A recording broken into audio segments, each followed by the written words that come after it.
ಎಲ್ರಿಗೂ ನಮಸ್ತೆ.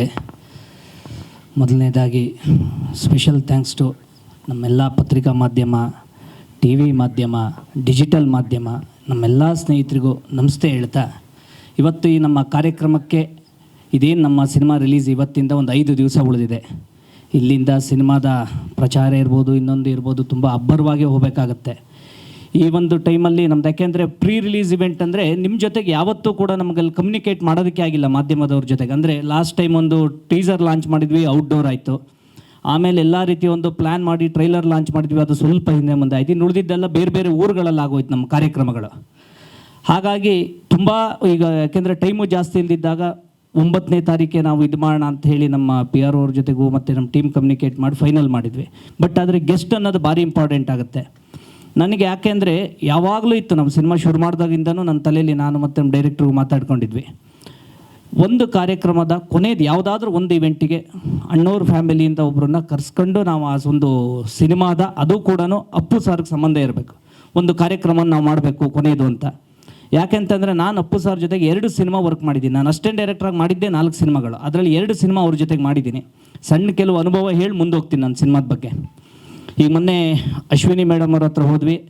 ಅವರು ತುಂಬ ಜನನ ಮೀಟ್ ಆಗ್ತಾ ಇರ್ತಾರೆ, ತುಂಬ ಅಂದರೆ ತುಂಬ. ನಾನು ವರ್ಕ್ ಮಾಡಿದ್ದು ಸುಮಾರು 16-17 ವರ್ಷದ ಹಿಂದೆ ಹೇಳ್ತಾ ಇರೋದು. ನಾನು PUC ಇದ್ದಾಗ ಅಸಿಸ್ಟೆಂಟ್ ಡೈರೆಕ್ಟ್ರಾಗಿ ಆಕಾಶ್ ಮತ್ತು ವೀರ ಕನ್ನಡಿಗ 2 ಸಿನಿಮಾ ವರ್ಕ್ ಮಾಡಿದ್ದೆ. ಇವತ್ತು ಮಹೇಶ್ ಬಾಬು ಅವರು ಬರಬೇಕಿತ್ತು, ಅವರು ಬಂದಿಲ್ಲ. ಅದರಲ್ಲಿ ಸುಮಾರಷ್ಟು ಇನ್ಸಿಡೆಂಟ್ ಇದೆ ನನಗೇನಂದರೆ, ವೀರ ಕನ್ನಡಿಗ ಸಿನಿಮಾದಲ್ಲಿ ಹೈದರಾಬಾದಲ್ಲಿ ಮಾಡ್ತಾ ಒಂದು ಇನ್ಸಿಡೆಂಟ್ ಇತ್ತು. ವೀರ ಕನ್ನಡಿಗ ನೋಡಿರ್ಬೋದು, ಒಂದು ಅಪ್ಪು ಸರ್ ಡಬಲ್ ಆ್ಯಕ್ಟಿಂಗು.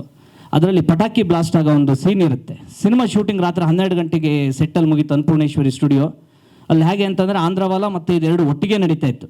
ಕೆಲವು ಪಟಾಕಿಗಳು ಉಳಿದಿತ್ತು. ನಮ್ಮ ಡೈರೆಕ್ಟ್ರಲ್ಲಿ ಮೇಹರ್ ರಮೇಶ್ ಅವರು ಹೇಳಿದರೆ, ಈ ಸಣ್ಣ ಹುಡುಗಂಗೆ ಒಂದು ಚಿನ್ನ ಪಿಲ್ಲು ಹುಡುಗರು ನಾಲ್ಕು ಪಟಾಕಿ ತೀಸ್ಕೊರಾರ ಅಂತ ಏನೋ ಒಂದು ಹಿಂಗೆ ಹೇಳೋಗಿದ್ರು. ಮುಗಿತಾ ಇದ್ದಾಗೆ ಸೀನ್ದು ಒಂದಿಷ್ಟು ಪಟಾಕಿಗಳು ಉಳಿದ್ಬಿಟ್ಟು ಎಲ್ಲರೂ ಹೊರಟರು. ಇದೇ ಮುತ್ತು ಸಿನಿಮರ್ಸ್ದೆ ಕ್ಯಾಮ್ರಾನೂ ಇತ್ತು. ನಾನು ಹೋಯ್ತಲ್ಲ ಅಂತೇಳಿ ಒಂದು ಫ್ಲವರ್ ಪಾಟನ್ನು ಏನು ಮಾಡಿದೆ ಲಾಸ್ಟ್ ಅಂತ ಹೇಳಿ ನೆಲಕ್ಕೆ ಹಚ್ಚಿದೆ. ಹಚ್ತಾ ಇದ್ದಾಗೆ ಹಿಂದ್ಗಡೆ ಇದ್ದವ್ರು ಕ್ಯಾಮ್ರಾದವ್ರು ಕ್ಯಾಮ್ರಾ ಅಂದರು. ಪ್ಯಾಕಪ್ ಆಗಿತ್ತು ರಾತ್ರಿ. ನೀವು ಯಾರೂ ನಂಬಲ್ಲ, ಅಷ್ಟು ದೊಡ್ಡ ಬ್ಲಾಸ್ಟ್ ಆಯ್ತು. ಇಷ್ಟು ದೊಡ್ಡ ಫ್ಲವರ್ ಪಾಟ್ ಆ್ಯಕ್ಚುಲಿ. ಹೆಚ್ಚು ಕಡಿಮೆ ನನಗೆ LV ಪ್ರಸಾದ್ ಆಸ್ಪತ್ರೆಯಲ್ಲಿ 15 ದಿವಸ ಅಡ್ಮಿಟ್ ಆಗಿದ್ದೆ ನಾನು. ಆ ಒಂದು ಟೈಮಲ್ಲಿ ಅಪ್ಪು ಸಾರ್ ಇರ್ಬೋದು, ಅಲ್ಲಿಯ ಪ್ರೊಡ್ಯೂಸರ್ ಇರ್ಬೋದು, ಈ ಥರ ಸುಮಾರಷ್ಟು ನನಗೆ, ಯಾಕೆಂದರೆ ಕಣ್ಣೇ ಹೋಯ್ತು ಅಂತ ಅಂದ್ಕೊಂಡಿದ್ರು ಎಲ್ಲರೂ. ಆ ಒಂದು ಸಹಕಾರ ಇತ್ತು. ಆ ಒಂದು ಇನ್ಸಿಡೆಂಟಿಂದ ನನ್ನನ್ನು ಇವತ್ತೂ ಕೂಡ ಅಶ್ವಿನಿ ಮೇಡಮ್ ಇರ್ಬೋದು ಯಾರೂ ಮರ್ತಿಲ್ಲ. ಅಂದರೆ ಆ ಒಂದು ಇನ್ಸಿಡೆಂಟ್ ಆದಮೇಲೆ ಸುಮಾರಷ್ಟು ದಿವಸ ಬೆಂಗಳೂರು ಹಾಸ್ಪಿಟ್ಲಿಗೆ ಇಲ್ಲೆಲ್ಲ ಕರ್ಕೊಂಡು ಓಡಾಡಿಸಿದ್ರು. ಹಾಗಾಗಿ ಮೊನ್ನೆ ಮೇಡಮ್ ಹತ್ರ ಹೋಗಿ ಈ ಒಂದು ಇವೆಂಟಿಗೆ ಬರಬೇಕು ಅಂತ ಕೇಳ್ಕೊಂಡಾಗ ನಾನು ಮರ್ತಿರ್ತು ಹೋಗ್ಬಿಟ್ಟಿದ್ರ ಅಂದ್ಕೊಂಡಿದ್ದೆ. ಹೆಂಗೆ ಮರೆಯೋಕ್ಕಾಗತ್ತೆ ಅಂತೇಳಿ ನೆನ್ಪು ಮಾಡ್ಕೊಂಡು, ನೀವು ನಂಬಲ್ಲ, ಇವತ್ತಿಲ್ಲ ಅವ್ರು ಜಾಸ್ತಿ ಮಾತಾಡಿಲ್ಲ. ಫಸ್ಟು ಕಾರ್ಯಕ್ರಮಕ್ಕೆ ಬರೋದಕ್ಕೆ ಸ್ವಲ್ಪ ಅವ್ರಿಗೆ ಕಷ್ಟ ಇದೆ, ಸ್ವಲ್ಪ ಟೈಟ್ ಇರೋದು ಹೌದು. ಅವರು ಸುಮಾರಷ್ಟು ಕಾರ್ಯಕ್ರಮದ ಲಿಸ್ಟು ತೋರಿಸಿದ್ರು. ಆದರೆ ಟ್ರೈಲರು ಮತ್ತು ಸಾಂಗ್ ನೋಡಿ ಅದು ಎಷ್ಟು ಖುಷಿಪಟ್ಟರು ಅಂತಂದರೆ, ಈಗ ಎಷ್ಟೊತ್ತಿಗೆ ಹೇಳಿ ನೀವು ಶನಿವಾರ ಯಾವ ಟೈಮಿಗೆ ಬರಬೇಕು ಹೇಳಿ, ಖಂಡಿತವಾಗೂ ಮಾಡಿಕೊಡ್ತೀನಿ, ನೀವು ಸಿನಿಮಾ ಯಾವಾಗ ತೋರಿಸ್ತೀರಿ ಅಂದರೆ ಅಷ್ಟು ಎಕ್ಸೈಟ್ಮೆಂಟಲ್ಲಿ ಅವ್ರು ಕೇಳಿದ್ರು. ಅಂದರೆ ಅದು ನಮ್ಗೆ ತುಂಬ ಖುಷಿ ಆಗೋಯ್ತು. ಈಗಲೂ ಕೂಡ ಇಲ್ಲಿದ್ದಾಗ ಹೇಳಿದ್ರು, ನೀವು ನಾಡೋದು ಪ್ರೀಮಿಯರ್ ಶೋ ಇಟ್ಕೊಂಡಾಗ ಯಾವಾಗ ಏನು ಅಂತೇಳಿ, ಸಾಧ್ಯವಾದರೆ ಖಂಡಿತವಾಗೂ ಬರ್ತೀನಿ ಅಂತ. ಇದೇನು ಗೊತ್ತಾ, ಹೊಗಳಿಕೆ ಅನ್ನೋಕ್ಕಿಂತನೂ ನಮ್ಮ ಒಂದು ಶ್ರಮಕ್ಕೆ ಸಿಕ್ಕಂಥ ಒಂದು ಬೆಲೆ ಅಂತ ಅಂದ್ಕೊಳ್ತೀನಿ.